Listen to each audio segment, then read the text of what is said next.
আসসালামু আলাইকুম রহমতুল্লাহ বারাকাত। আজকে পবিত্র জুমার দিন মদিনা রওজা শরীফে আসলাম, নবীজির রওজায়। এই রওজা শরীফে আসলাম, সবার জন্য দোয়া করছি, সবাইকে আল্লাহ ভালো রাখ, সুস্থ রাখ। আর বিশেষ করে আমার যে বন্ধু বান্ধব আছেন যারা মানবতার কাজ করেন তাদের জন্য কিছু কথা। যারা মানবতার কাজ করেন, ধরেন 10 জন মিলে যে কোনো একজন মানুষকে সহযোগিতা করতেছে। আমি সংক্ষেপে বলতেছি একটা হাদিস। তো 10 জন বা 15 জন বা 20 জন 50 জন মিলে একটা লোকের সহযোগিতা করতেছে যে কোনো জায়গায়। ধরেন রাস্তা দিয়ে হাইটে দিতেছে, যে কোনো একজন লোক বা 2 জন 5 জন বসে রয়েছে, যে কোনো 2-4 জন লোক সহযোগিতা করার জন্য কিছু আর্থিক সহযোগিতা নিয়ে যেতেছে। তো তারা যদি বসা থাকা যে লোকগুলা, তারা যদি ওই লোকগুলার সাথে যায়, সালাম বিনিময়ের মাধ্যমে সালাম দিল, ভাই কই যান বা চাচা কই যান বা এমুক জায়গায় যাইতেছে, ওই লোকটা সহযোগিতা করার জন্য আমরা কয়েকজন।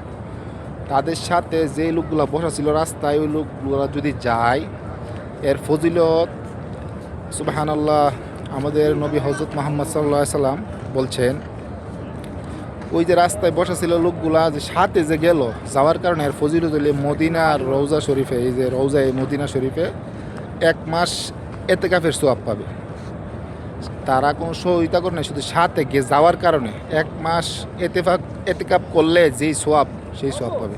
মানবতার কাজ যারা করেন, আমি বেশি লম্বা করলাম না, সংক্ষেপে যতটুকু বলার চেষ্টা করছি, যতটুকু আপনারা বুঝা নিয়েন। সুবহানাল্লাহ, মানবতার কাজের কত ফজিলত। আর যারা আর্থিক সহযোগিতা করে বা যারা এটার পরিচালনা করে, যারা চালায়, তাদের হিসাব কিন্তু ভিন্ন আর অনেক উপরে। আর বিশেষ করে আমরা যারা, আমার বন্ধুবান্ধব, যুবক ভাই, আমার ফ্রেন্ড সার্কেল যারা আছেন দেশে বিদেশে, তাদের উদ্দেশ্যে আমি একটা কথা বলবো। আপনারা যারা নামাজ পড়েন, যারা নামাজ পড়েন অবশ্যই নামাজ পড়বেন। নামাজ না পড়লে কিন্তু মুশরিক, কাফের, এগুলা কিন্তু সবাই জানেন। এগুলো আমি বলতে চাই না, কারো মনে কষ্ট দিতে চাই না। বিশেষ করে হইলো যারা নামাজ পড়েন, তাহিয়াতুল মসজিদ ও দখল মসজিদ, যেটাই বুঝেন, মসজিদে ঢোকার সময় যে 2 রাকাত, ঢোকার পরে 2 রাকাত নামাজ আছে, নামাজটা ছাইরেন না। আমরা মুসলমান ধর্ম, আমরা যারা মুসলমান, হ্যাঁ, আমাদের ধর্ম ইসলাম, আমরা কিন্তু আসলে এই 2 রাকাত যে নামাজ, সুন্নত নামাজ, খুবই গুরুত্বপূর্ণ এই নামাজটা। রাসূলুল্লাহ সাল্লাল্লাহু আলাইহি ওয়াসাল্লাম বলছেন যে ফরজ নামাজের সমতুল্য এটা। এই 2 রাকাত নামাজ অনেক দামি, এই নামাজটা ছাইরেন না। যারা নামাজ পড়েন তাদের উদ্দেশ্যে এই বিষয়টা।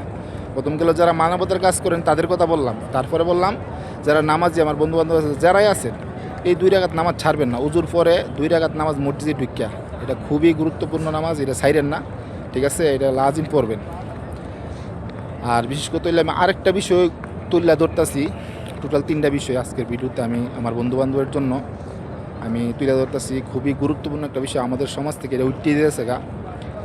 অসুস্থ কোনো মানুষকে দেখতে যাওয়া, এর ফজিলত মানে কি বলবো আপনাদের। অসুস্থ কোনো ব্যক্তিকে যদি আপনি দেখতে যান, ফজরের পরে যদি আপনি দেখতে যান ওই লোকটাকে, তাহলে মাগরিব পর্যন্ত 70,000 ফেরেশতা আপনার জন্য দোয়া করতে হয়, আল্লাহর কাছে জিকির করে, আপনার জন্য দোয়া করে। সুবহানাল্লাহ। আর যদি আপনি আসরের পরে অথবা মাগরিবের পরে যান, তাহলে আগামীকাল ফজরের নামাজের পর্যন্ত আগ পর্যন্ত আপনার জন্য দোয়া করে 70,000 ফেরেশতা। সুবহানাল্লাহ। অসুস্থ ব্যক্তিকে যারা দেখতে যারা, তাদের কত ফজিলত দেখেন। আর যারা যান না, এই ভুলটা কখনোই করবেন না। যত সমস্যা হইতে হোক, আত্মীয়তার মধ্যে যত ঝামেলা হইতে হোক, বন্ধুবান্ধবের যত ঝগড়া হইতে হোক, অসুস্থ হইলে একটা লোক অবশ্যই দেখতে যাবেন। এবং যাওয়ার পরে দোয়া আছে, আয়েশা রাদিয়াল্লাহু তাআলা আনহার একটা দোয়া আছে হাদিসে, আজিজ বিল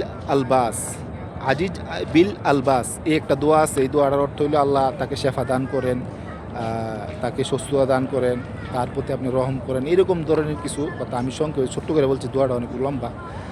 বিশেষ করে হইল যদি এগুলা না পারেন, তাহলে আপনি আছে ইয়া সালামু আপনি পড়তে পারেন 3 বার, 7 বার, 11 বার, অথবা 41 বার, অথবা 111 বার বা 101 বার। আপনি যতক্ষণ পারেন পইরা সেইরা ফু দিবেন, ঠিক আছে? মাথার ডান হাত দিয়া মাথার দইরা সেইরা ফু দিবেন, হ্যাঁ, তাহলে ইনশাআল্লাহ সুস্থ হয়ে যাবে অসুস্থ ব্যক্তি। আর অসুস্থ ব্যক্তি দেখতে যাওয়া, যে লোকটা যে দেখতে যায়, রাস্তা দিয়া যাওয়ার সময় ঘর থেকে যে বাইর হয়, নিয়ত যে করে, ওই বাইর হয়ে গেল, ওই সময় থেকে সময়টা হাদিসে আসছে সহিহ মুসলিম শরীফে হাদিসটা আসছে আপনার 2568 নাম্বার হাদিস সম্ভবত। যাই হোক, আল্লাহ মাফ করুক। তো এই এই এত নম্বর আয়াতে, এত নম্বর রিয়াতে আছে এইটা হাদিসটা, সই হাদিস, যে ঘর থেকে যে লোকটা বাইরেলো, যে অসুস্থ ব্যক্তিকে দেখতে যাবে, জান্নাতের মধ্যে ফল ফল যে পারে, মনে করেন যে কোনো ফল, আঙ্গুর হোক, আপেল হোক বা বেদানা, যাই হোক, এই ফল পারার মতন ফজিলত মানে জান্নাতের ভিতরে। সুবহানাল্লাহ। আসলে আমরা দুনিয়াতে আছি এটা বুঝি না, ঠিক আছে? এটা আসলে এটা আখেরাতে আমাদেরকে ভিন্নভাবে আল্লাহ দিব। মানে যারা অসুস্থ ব্যক্তিকে মনে করেন আপনি এমনিতে দেখতে গেলেন, অথবা কিছু লিয়া গেলেন, যাই কিছু লিয়া গেলেন, না গেলে এমনিতে গেলেন, মানে অনেক ফজিলত। এই সংস্কৃতিটা এটাকে আপনারা ধরে রাখেন না। এটা আসলে এক মুসলমানের ভাই হিসাবে যাওয়া দরকার, এবং মুসলমান ভাই হিসাবে যাওয়া দরকার। আত্মীয়তার সম্পর্ক রক্ষা হবে এতে করে, এবং সম্পর্ক ঘনিষ্ঠ হবে। অবশ্যই আপনারা অসুস্থ ব্যক্তি কেউ থাকলে, খবর পাইলে আপনারা দেখতে যাবেন, অথবা যদি কেউ প্রবাসী থাকেন, না দেখতে যেতে পারলে আপনারা বিভিন্নভাবে হেল্প করার চেষ্টা করবেন। ধন্যবাদ, সবাই ভালো থাকবেন। আজকের আমি এতটুকুই কিছু কথা বললাম আমার বন্ধুবান্ধবের উদ্দেশ্যে, মানবতার কাজ যারা করে এবং অসুস্থ ব্যক্তির বিষয়টা। তো এইভাবে আমি 2-3টা বিষয় আমি তুলে ধরছি। আপনারা অবশ্যই আমলগুলো করবেন, অনেক ফজিলত, ঠিক আছে? অনেক ফজিলত, ঠিক আছে? এগুলো ছাড়বেন না। ধন্যবাদ, সবাই ভালো থাকবেন। আসসালামু আলাইকুম রহমতুল্লাহ।